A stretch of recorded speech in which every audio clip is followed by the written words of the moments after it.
अस्सलाम वालेकुम जी, अहमद शेख आप लोगों के साथ।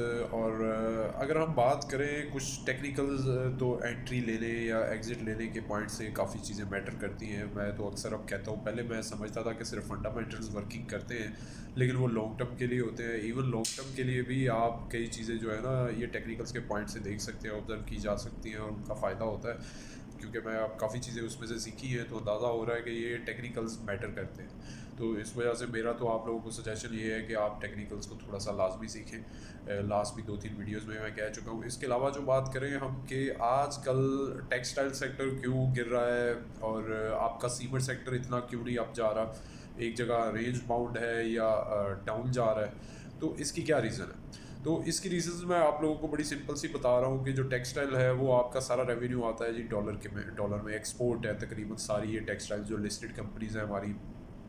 एनएमएल है, आईएलपी है, गेटम है, एनसीएल है। गेटम फिर भी थोड़ा सा पॉजिटिव हो जाता है, उसकी वजह यह है कि वो पाकिस्तान के अंदर भी काम कर रहा है और सबसे बड़ा रिटेल नेटवर्क है टेक्सटाइल सेक्टर में गुल अहमद का।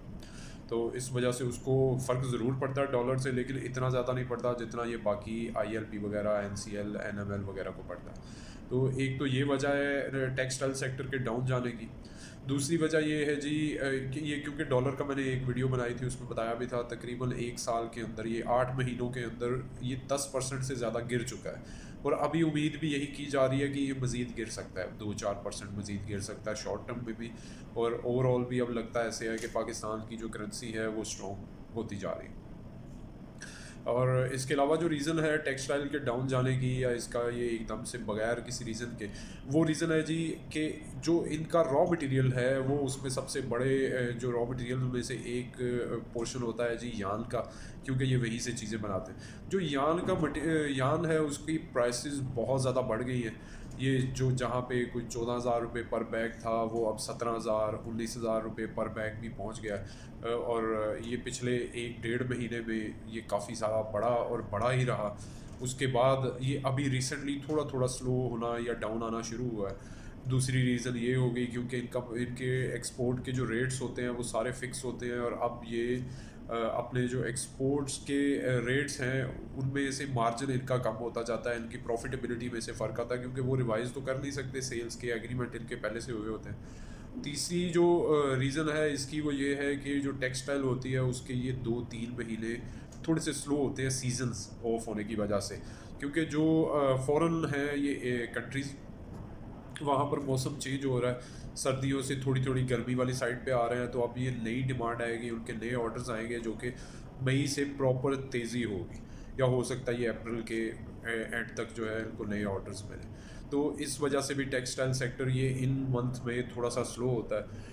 और अब मैं आपको बताऊं कि निशात मिल्स का तो मुझे बहुत ज़्यादा आइडिया नहीं है, वो भी सीजनल थोड़ा सा स्लो होगा, यही वजह है कि वो ज़रा डाउन भी जा रहा है। उसकी एक और भी रीज़न है कि इंटर कॉर्पोरेट टैक्सेस वाली मैंने एक जो वीडियो बनाई थी कि नए टैक्सेस लग रहे हैं, वो वीडियो आप देख सकते हैं, उसमें भी एक रीज़न है इसकी। और तीसरा जो इंटरलूप है, इंटरलूप ने अभी अपनी फुल कैपेसिटी में पिछले 1.5-2 मंथ से ये फुल कैपेसिटी पे काम नहीं कर रहा। इनके ऑर्डर ज़रा स्लो हैं, कोविड की वजह से भी और सीजनल चेंजिंग की वजह से भी। और जो क्रीसेंट टेक्सटाइल मिल है CRTM, उसमें स्टिल उनको नई पार्टीज़ मिल रही हैं, नए बायर्स मिल रहे हैं, तो वो उनके पास ऑर्डर्स की कमी नहीं है। वो इन्होंने लास्ट मंथ में भी सेलिब्रेट किया है कि सबसे ज़्यादा प्रोडक्शन का रिकॉर्ड इन्होंने लगाया है अभी तक का, पता नहीं पिछले कितने साल में। तो वो अभी स्टिल उसमें तेज़ी है। तो आप इस हिसाब से टेक्सटाइल सेक्टर को अपने हिसाब से देख सकते हैं। अभी यान के रेट्स कम होने शुरू हुए हैं, तो उम्मीद है कि ये इंशाल्लाह जो है ना, आहिस्ता आहिस्ता ये चीज़ें वर्क करेंगी, तो फिर ये दोबारा टेक्सटाइल अपनी तेज़ी की तरफ जाएगी। और लास्ट जो सबसे बड़ी प्रॉब्लम वो ये है कि गवर्नमेंट ने टेक्सटाइल पॉलिसी इंसेंटिव या वो एक अनाउंस कर ली थी, वो डिले करी जा रहे हैं, और उसका इम्पैक्ट पहले भी काफ़ी सारा टेक्सटाइल सेक्टर ने ले लिया था। प्राइसेस ओवर प्राइस हो चुकी थी, कई चीज़ें मज़ीद बढ़ रही थी, और अब उसमें अचानक से खामोशी कर ली है गवर्नमेंट ने, तो उस वजह से भी ये एक नालायकी है बहुत बड़ी। तो जब तक ये सारी चीज़ें सेटल नहीं होती, आप आहिस्ता आहिस्ता अक्यूमुलेट करना शुरू कर सकते हैं थोड़े टाइम के बाद से।